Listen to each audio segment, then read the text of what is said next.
अस्सलाम वालेकुम स्टूडेंट्स। उम्मीद है आप सब खैरियत से होंगे। आज की इस वीडियो में हम डिस्कस करेंगे one of the major pollutants of water, that is dies.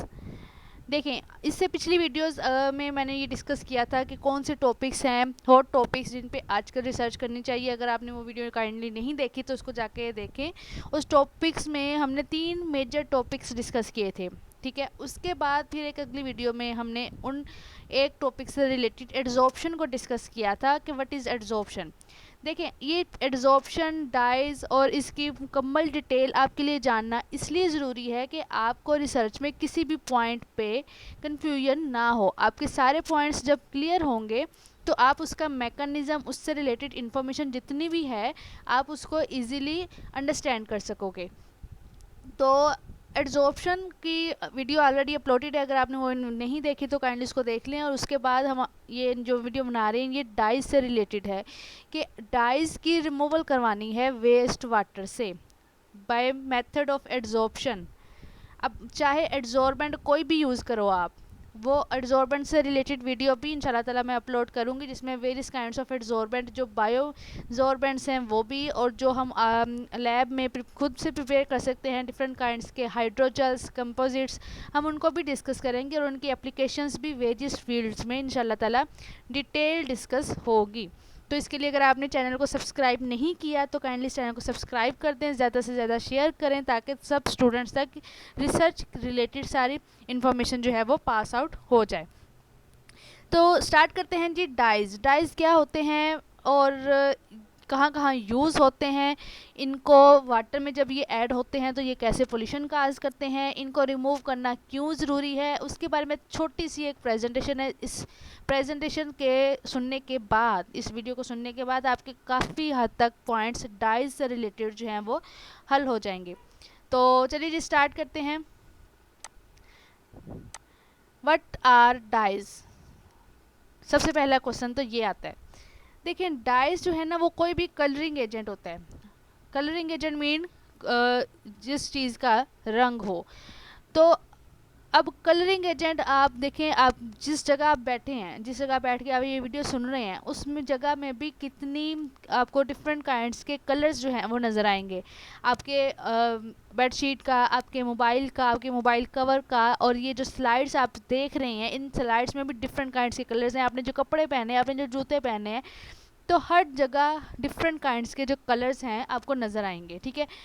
अब ये कलर्स क्यों चूज़ करते हैं?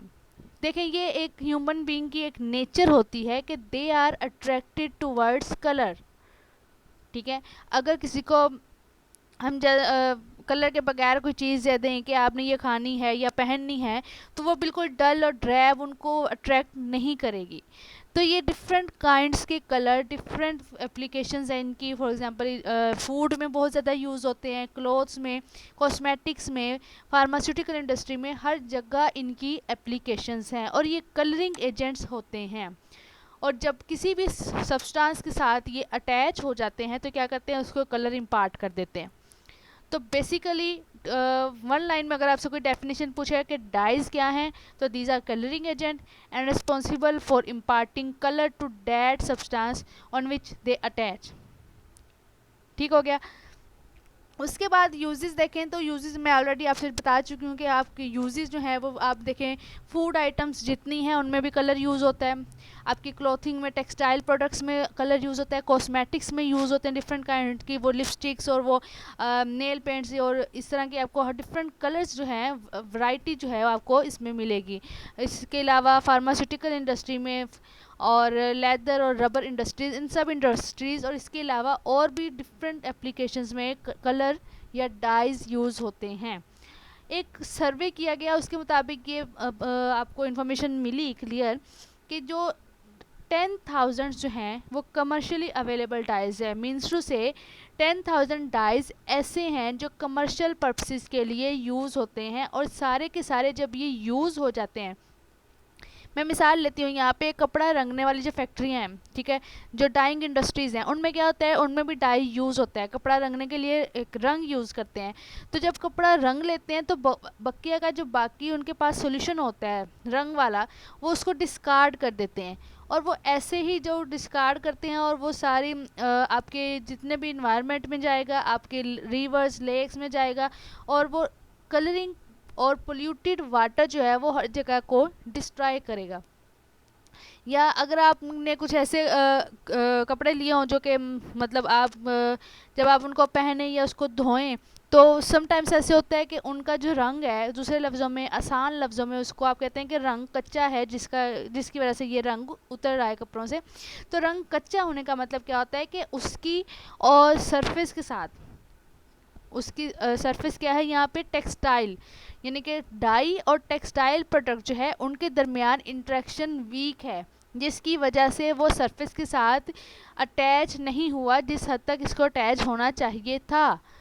तो वो हर डाई को कपड़ा रंगने के लिए भी और डिफरेंट टाइप्स के डाइज यूज़ करने के लिए स्पेसिफिक कंडीशंस होती हैं, स्पेसिफिक टेम्परेचर प्रोवाइड करना पड़ता है, स्पेसिफिक उसकी पीएच होती है जिस पे वो काम करते हैं, स्पेसिफिक उनके लिए अमाउंट रिक्वायर होती है कि इतनी अमाउंट जो है डाई की, वो इतनी अमाउंट जो है प्रोडक्ट की, उसको वो डाई कर सकता है, रंग सकता है। तो इस तरह हर चीज़ जब ऑप्टिमाइज्ड की जाएगी तो उसके रिजल्ट्स भी बेटर आएंगे। उनकी स्पेसिफिक फिक्स्ड अमाउंट जब यूज़ की जाएगी तो उसके रिजल्ट्स बेटर आएंगे और वो जो है रंग वो उतरेगा भी नहीं। तो बात हो रही थी कि जब ये इस तरह की इंडस्ट्रीज़ क्या करती हैं कि वो कलरिंग वाटर जो है जब वो डिस्कार्ड कर देती हैं तो वो इन्वायरमेंट में जाता है, डिफरेंट जगहों पे जाता है, और वहाँ पे जाके डिफरेंट काइंड्स की पोल्यूशन काज करता है, जिसमें एयर पोल्यूशन आ जाती है, इसमें वाटर पोल्यूशन आ जाती है, जिसमें लैंड पोल्यूशन आ जाती है। और फिर जब यही polluted water human beings drink करते हैं, लेते हैं, उसको यूज़ करते हैं ड्रिंकिंग पर्पसेस के लिए, तो क्या होता है, उनमें डिफरेंट काइंड्स की डिजीज़ होती हैं। फॉर एग्ज़ाम्पल लीवर और किडनी का डैमेज हो जाता है, और उनको जो है सफोकेशन होती है, उसमें उनको स्टमक इशू होता है। अब आपके माइंड में यहाँ पे एक ये बात आ रही होगी कि हमने देखा कि डाइज कलरिंग एजेंट है, डाइज के बगैर, रंगों के बगैर हर चीज़, यानी कि आपको लगेगी कि ये डल है, ड्रैब है, हर जगह डाइज यूज़ हो रहे हैं। और ह्यूमन बीइंग्स की नेचर भी यही है कि डाइज की तरफ या कलर की तरफ वो अट्रैक्ट होते हैं, लेकिन फिर भी ये नुकसान देते हैं, और ये नुकसान देते हैं और एनिमल्स को भी और प्लांट्स को भी, यानी कि एक्वेटिक और फाना और फ्लोरा लाइफ, इन सब को नुकसान देते हैं, ठीक है। लेकिन फिर भी हम क्यों यूज़ करते हैं इतने नुकसान के बावजूद? तो देखें, इसका जो बेस्ट आंसर या इसका जो बेस्ट वे होता है ना, वो मैं यही कहूँगी कि हर चीज़ जो है वो एक मुनासिब, उसकी जो कंसंट्रेशन है, मुनासिब उसकी जो मिकदार है, उसमें ही उसको यूज़ करना चाहिए। अगर आप किसी भी चीज़ का ओवर यूज़ कर लोगे तो वो नुकसानदेह है। बिल्कुल इसी तरह हर डाई, हर किस्म की कपड़ा रंगने के लिए उसकी एक ऑप्टिमाइज्ड अमाउंट रिक्वायर होती है कि इतनी अमाउंट ऑफ डाई, इतने अमाउंट ऑफ टेक्सटाइल प्रोडक्ट को वो कलर करने के लिए यूज़ की जाएगी। जब आप उससे बहुत ही ज़्यादा उसका ओवर यूज़ कर लोगे तो वो जो एक सेक्स आपके पास डाई है वो वहाँ से उसके साथ सही से अटैच नहीं हो सकेगा, बल्कि वो वहाँ से रिमूव ही होगा जितनी बार भी आप उस कपड़े को वॉश करोगे, ठीक है।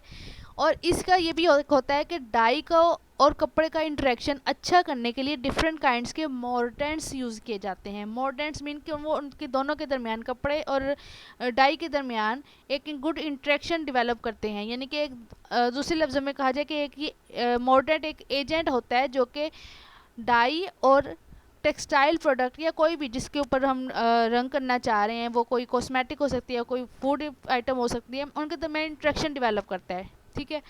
तो यहाँ तक आपको क्लियर हुआ कि डाइज क्या होते हैं और वो कितने कंज्यूम हो रहे हैं और किसके साइड इफ़ेक्ट्स क्या हैं। देखें, इसकी डाइज की डिफरेंट काइंड्स ऑफ एप्लीकेशंस यहाँ पे मेंशन है। डाइज की टेक्सटाइल में और ये different kinds of paints, varnishes वगैरह, इन सब में जो है कलरिंग एजेंट्स जो हैं वो यूज़ हो रहे हैं, जिनको डाइज कहा जाता है। क्लासिफिकेशन की अगर बात करें कि डाइज कितनी टाइप्स के हैं, उनके क्या क्या नेम्स हैं, किस बेस पे उनकी क्लासिफिकेशन है, तो देखें डाइज़ की जो क्लासिफिकेशन है वो यहाँ पे एक टेबल में इसको समराइज़ करके बताया गया है। इसके अलावा और भी डिफरेंट उनके एग्जांपल्स यहाँ पे कुछ चंद एक मेंशन की गई है, बाकी डिफरेंट एग्जांपल्स आपको लिटरेचर में गूगल पे सर्च करने से इजीली मिल जाएगी। लेकिन अगर आपको फिर भी इस मामले में कन्फ्यूजन हो कि आपको समझ नहीं आ रही, आप किसी डाई के मतलब डिटेल इन्फॉर्मेशन रिक्वायर जानना चाहते हैं, उसके बारे में आप चाहते हैं कि आपको एक कंप्लीट वीडियो की सूरत में आपको एक्सप्लेनेशन प्रोवाइड की जाए तो आप कमेंट सेक्शन में बता सकते हैं। इसके अलावा यंग रिसर्चर आपके लिए पेड सर्विसेज भी प्रोवाइड करेगा, जो कि आपको डिस्क्रिप्शन बॉक्स में आप उनको इजीली देख सकते हैं कि वो पेड सर्विसेज कौन कौन सी हैं, जिसमें हमारे पास आर्टिकल राइटिंग आती है, थीसिस राइटिंग आती है, प्रपोजल और सिनॉप्सिस राइटिंग आ जाती है, असाइनमेंट्स आपकी हैं कोई बनाने वाली या प्रेजेंटेशंस आपने बनानी है, तो यंग रिसर्चर्स आपको वो सर्विसेज भी प्रोवाइड करेगा जो कि पेड होंगी। तो अगर आपको कोई ऐसी सर्विसेज चाहिए तो उस नंबर पे जो डिस्क्रिप्शन बॉक्स में गिवन है वहाँ पे आप रब्ता कर सकते हैं। तो क्लासिफिकेशन ऑफ डाइज हम देख रहे थे कि डाइज कितनी टाइप्स के हैं, कितनी उनकी क्लासिफिकेशन है। तो देखें डाइज की क्लासिफिकेशन यहाँ पे मेंशन है। कुछ डाइज एसिडिक नेचर के होते हैं, कुछ बेसिक नेचर के होते हैं। एसिडिक नेचर के जो डाइज हैं उनको एनाइनिक डाइज भी कहा जाता है, मीन्स टू से उन पे नेगेटिव चार्ज होता है। जो बेसिक डाइज हैं ये उनको केटाइनिक कहा जाता है, उन पे पॉजिटिव चार्ज होता है। उनका अगर आप स्ट्रक्चरल फार्मूला देखोगे तो उस पर पॉजिटिव चार्ज होगा, इसलिए उनको बेसिक या केटाइनिक डाइज कहा जाता है। इसके अलावा कुछ डाइज डायरेक्ट होते हैं, कुछ डिस्पर्स।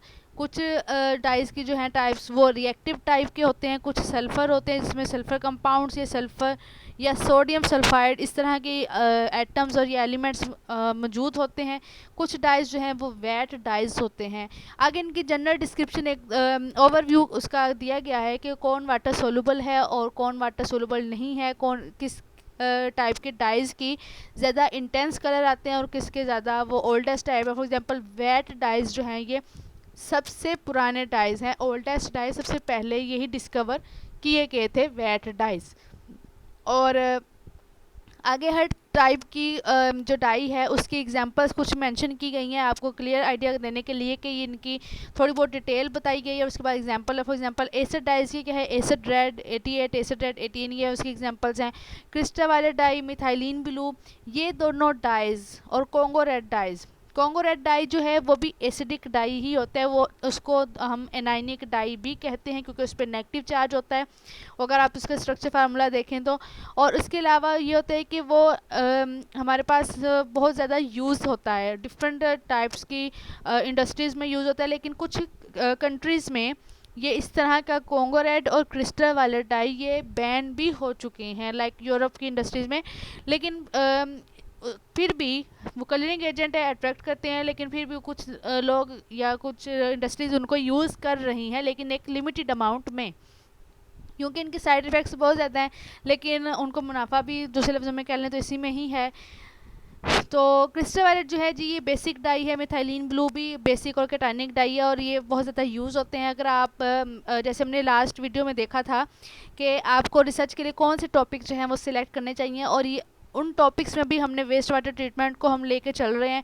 और वेस्ट वाटर ट्रीटमेंट में आगे डिफरेंट टेक्निक्स यूज़ होती हैं वाटर को ट्रीट करने के लिए, लेकिन हम अभी तक एड्जॉर्प्शन को लेके चल रहे हैं। स्टेप बाय स्टेप लेके चलेंगे, हर पॉइंट को, हर टेक्निक को, हर टॉपिक को इंशाल्लाह ताला डिस्कस किया जाएगा। यंग रिसर्चर की का जो मेन एम है वो भी यही है कि आपको किसी और कन्फ्यूजन में, किसी और टेंशन में नहीं हम डालना चाहते कि आपको कोई डाटा नहीं मिल रहा, आपने रिसर्च करनी है, रिसर्च से रिलेटेड आपको आइसोथर्म्स चाहिए, काइनेटिक शीट कैसे बनानी है, कौन से फार्मूलाज लगने हैं, परसेंटेज कैसे निकाली जाती है, ग्राफ किस तरह के रिसर्च में होने चाहिए, कौन से रिजल्ट्स एक्सेप्टेबल है, ये सारी इन्फॉर्मेशन इंशाल्लाह ताला आपको इस चैनल पे मिलेगी। Stay tuned with young researchers.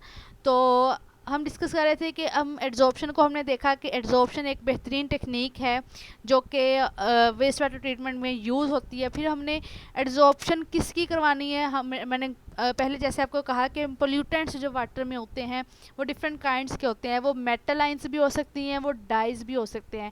तो अभी तक हम डाइज पे काम कर रहे हैं, हम डाइज को डिस्कशन करें, हम डाइज की इंट्रोडक्शन हमने देखा, फिर हम एड्जॉर्प्शन इसका पूरा प्रोसीजर देखेंगे कि डाइज को कैसे रिमूव किया जाए। अगर आपने रिसर्च करनी है तो कौन सी चीज़ें आपने रिसर्च में देखनी है, कैसे रिसर्च करनी है, कितने पूरा उसका प्रैक्टिकल वर्क हम डिस्कस करेंगे इंशाल्लाह ताला।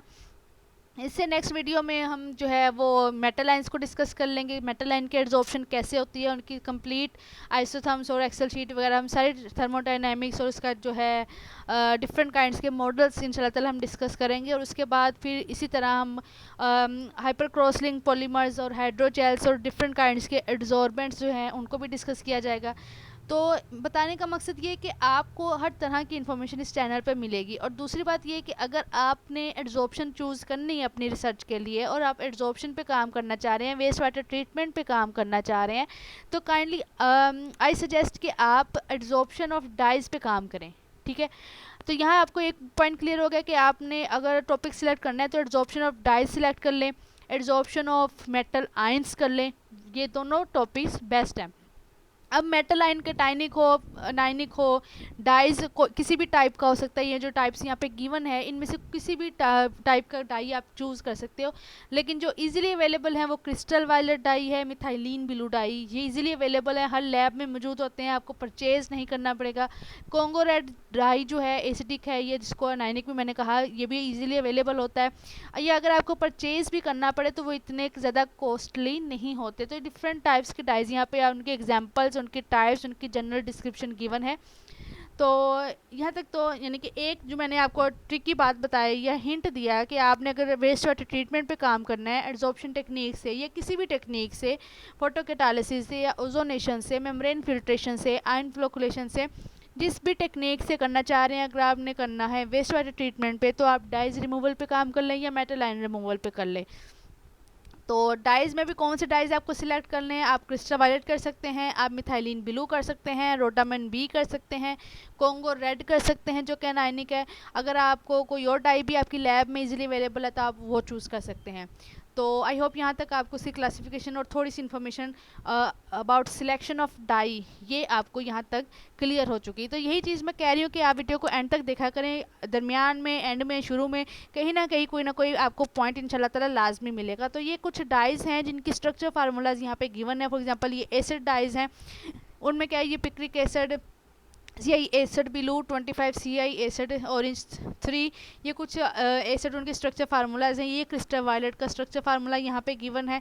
ये मेलाचाइट ग्रीन का डिस्पर्स्ड, ये दोनों जो है क्रिस्टल वायलेट और मेलाचाइट ग्रीन, ये दोनों क्या हैं, बेसिक डाइज हैं। बेसिक मीन ये हमारे पास जो है पॉजिटिवली चार्ज हैं। अगर आप इसकी स्ट्रक्चर फार्मूला को गौर से देखें तो ये देखें, इसमें क्या है कि आप बेसिक डाइज में क्या है, एन के ऊपर, नाइट्रोजन के ऊपर आपको ये पॉजिटिव का साइन नज़र आ रहा होगा।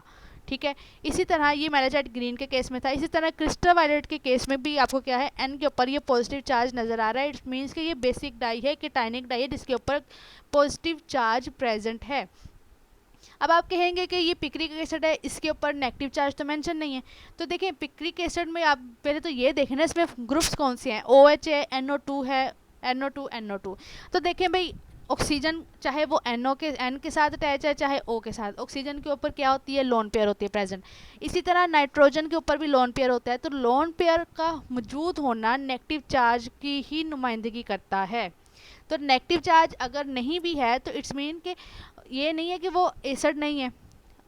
अगर उस एटम में, उस एलिमेंट में लोन पेयर भी है तो वो भी नेगेटिवली चार्ज स्पीशी को ही शो कर रहा है। तो ये भी यहाँ पे लोन पेयर की प्रेजेंस ये शो कर रही है कि ये वाला पूरा डाई जो है ये नेगेटिवली चार्ज है, इस वजह से इसको एसिड डाई या एनाइनिक डाई कहा जाता है। इसी तरह ये डिस्पर्स डाइज हैं, वेट डाइज हैं, डायरेक्ट डाइज हैं, सल्फर डाइज हैं, इनमें ये सल्फर हमारे पास जो है ये मौजूद होता है। इसके अलावा हमारे पास ये कुछ उनके एग्जांपल्स, उनके स्ट्रक्चर फार्मूलाज को यहाँ पे दिखाया गया है। इससे नेक्स्ट चलें कि सोर्सेज ऑफ डाई क्या हैं, मतलब डाइज कहाँ कहाँ से आते हैं। तो ये हमने पहले ही देख चुके हैं कि डाइज कहाँ से आते हैं। डिफरेंट काइंड्स की टेक्सटाइल इंडस्ट्रीज, प्रिंटिंग और वूल, सिल्क, इन कपड़ों को रंगने के लिए टेक्सटाइल डाइज में यूज़ किए जाते हैं ये वाले। इसके अलावा dyeing oil, waxes, paper, plastic, different kinds के पेपर, प्लास्टिक वगैरह, इनको जब रंगा जाते हैं तब भी डाइज यूज़ होते हैं। और यानी कि डिफरेंट काइंड्स ऑफ इंडस्ट्रीज़ जो कि हम ऊपर पहली स्लाइड में ही देख चुके हैं कि वो कहाँ कहाँ यूज़ होते हैं। जब उनसे ये डाइज रिलीज़ होते हैं इनटू इन्वायरमेंट तो क्या करते हैं कि ये इन्वायरमेंट को पोल्यूट कर देते हैं। देखें ये पोल्यूटेड वाटर जब ये वाला हम यूज़ करेंगे ड्रिंकिंग पर्पसेस के लिए, वॉशिंग के लिए, तो ये हमारे लिए हार्मफुल है। ये इसी तरह ह्यूमन बींग्स के लिए हार्मफुल है, लैंड को हमारी जो है वो ख़राब कर रहा है। तो भी जब ये एक्वेटिक सिस्टम में जाएगा, रिवर्स लेक्स में जाएगा तो वहाँ भी पोल्यूशन काज करेगा। तो ये ज़रूरी होता है कि डाइज़ को इन्वायरमेंट में रिलीज़ करने से पहले उसको वाटर से रिमूव किया जाए ताकि वाटर जो है वो प्योरीफाई हो जाए और दोबारा इस्तेमाल करने के काबिल हो जाए। ठीक है। तो ये कुछ सोर्सेज थे चीदा चीदा जो कि डाई के रिलेटेड हैं कि कहाँ कहाँ से वो रिलीज होता है। अब देखिए ये इफेक्ट ऑफ डाइज को एक फिगर में समराइज किया गया है कि डाइज के क्या साइड इफ़ेक्ट्स हैं और उनको थोड़ी सी उनकी डिटेल जो है हम इंशाल्लाह ताला डिस्कस करेंगे। तो डाइज क्या है जी, सबसे पहले तो डाई और उसका जो साइड इफ़ेक्ट है वो देखें एक्वेटिक इकोसिस्टम पे भी है, लैंड में भी है। तो सबसे पहले हम लैंड को डिस्कस करते हैं कि लैंड को कैसे अफेक्ट करते हैं डाइज या कलरिंग एजेंट।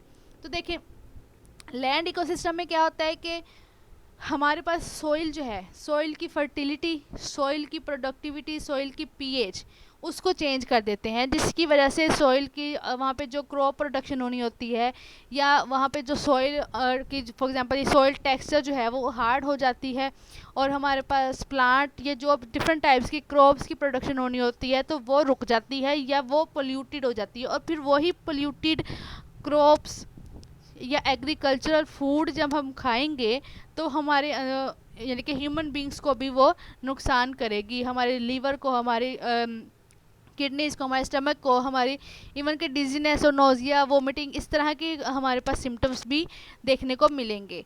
तो ये लैंड इकोसिस्टम में कुछ पॉइंट्स थे जो जिस तरह से ये डाइज जो है लैंड इकोसिस्टम में जाके उसको अफेक्ट करते हैं। दूसरे नंबर पे है एक्वेटिक इकोसिस्टम, उसको किस तरह से अफेक्ट करते हैं।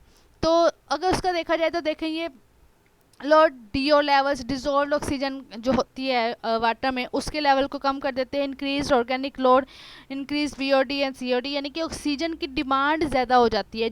जैसे मैंने लास्ट वीडियो में ये बताई थी, आपको बात समझाई भी थी कि जो डाइज होते हैं सिलेक्शन ऑफ टॉपिक वाली वीडियो में, तो उसमें हमने ये डिस्कस किया था कि जो डाइज होते हैं ना ये क्या करते हैं, ये वाटर की सरफेस के ऊपर जो है एक लेयर बना लेते हैं। बिल्कुल इसी तरह जैसे बरसात के मौसम में जो है पानी के ऊपर वो ग्रीन ग्रीन एक लेयर बन जाती है, ठीक है।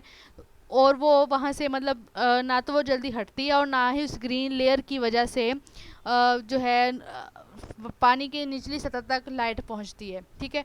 तो बिल्कुल इसी तरह जैसे वो ग्रीन लेयर बनती है वाटर के ऊपर, इसी तरह डाइज जो हैं जो डिफरेंट कलर हैं वो हमारे पास जब एक्वेटिक सिस्टम में जाते हैं, रिवर्स में, लेक्स में, तो वो वाटर की सरफेस के ऊपर एक लेयर बना लेते हैं, जिसकी वजह से सनलाइट पास नहीं हो पाती वाटर उस लेयर में से, और वो जो एक्वेटिक प्लांट्स होते हैं उनकी फोटोसिंथेसिस नहीं हो पाती। जब फोटोसिंथेसिस नहीं होगी तो ऑक्सीजन नहीं बनेगी, क्योंकि फोटोसिंथेसिस के रिजल्ट में क्या होता है कि आपके पास कार्बन डाइऑक्साइड आप यूज़ करते हो, ऑक्सीजन प्रोड्यूस करते हो, ठीक है, प्लांट्स ये करते हैं।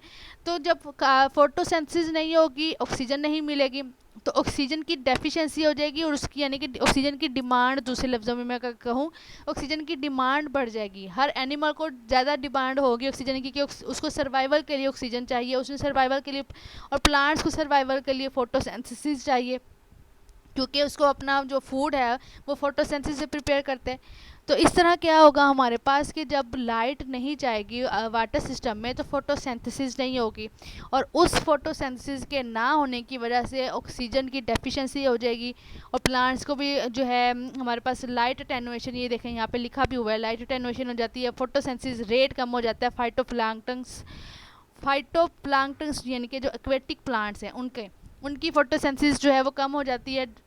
जब फिशेस वगैरह को ऑक्सीजन नहीं मिलेगी तो उनकी डेथ हो जाएगी। Death of aquatic flora and फाना, फ्लोरा होता है प्लांट्स और फाना एनिमल्स, तो ये साइंटिफिक और बायोलॉजिकल टर्म में इसको फ्लोरा और फाना कहा जाता है। तो एक्वेटिक प्लांट्स या एक्वेटिक एनिमल, ये दूसरे लफ्ज़ में एक्वेटिक फ्लोरा और एक्वेटिक फाना, उनकी डेथ हो जाएगी। तो उससे क्या होगा कि होम्योस्टेसिस जो है, रेगुलेशन जो होती है कि किसी भी ऑर्गेनिज्म की, वो सारी की सारी अफेक्ट होगी, और इस तरह फिशेस की, एक्वेटिक फ्लोरा और फाना, इनकी इन शॉर्ट डेथ हो जाएगी, क्योंकि ये कार्सिनोजेनिक होते हैं और ये डेथ काजिंग होते हैं, कैंसर काजिंग होते हैं, म्यूटाजेनिक होते हैं। ये जो जीन्स हैं उनमें म्यूटेशन काज कर देते हैं। तो इस हद तक ये डाइज जो है ना, ये जी इनके साइड इफ़ेक्ट्स हैं, तो इनको यूज़ करें लेकिन एक लिमिटेड अमाउंट तक। तो ये यहाँ तक कुछ साइड इफ़ेक्ट्स थे डाइज के, इन्वायरमेंट में वो कैसे एंटर होते हैं, कैसे वो अफेक्ट करते हैं। तो इसलिए डाइज के साइड इफ़ेक्ट होने की वजह से ये बहुत ज़रूरी है कि इसको वाटर से रिमूव किया जाए। तो इसको वाटर से रिमूव किस तरीके से करना है, एड्जॉर्प्शन से करना है। हम अभी तक एड्जॉर्प्शन को लेके कंटिन्यू आगे करेंगे सारा। इसके अलावा हम बाकी टेक्निक्स भी डिस्कस करेंगे इंशाल्लाह ताला आने वाली वीडियोस में। तो stay tuned with young researchers. बहुत बहुत शुक्रिया आपके ताउन का, और ज़्यादा से ज़्यादा इस चैनल को शेयर किया करें, सब्सक्राइब करें, लाइक करें। अगर आपके माइंड में इस टॉपिक से रिलेटेड या किसी भी टॉपिक से रिलेटेड अगर आप चाहते हैं कि आपको इस टॉपिक से रिलेटेड आप चाहते हैं कि मैं वीडियो बनाऊं, तो काइंडली कमेंट सेक्शन में बताएं। I will upload video on that topic इंशाल्लाह ताला। तो thank you very much for your attention. अल्लाह हाफिज़।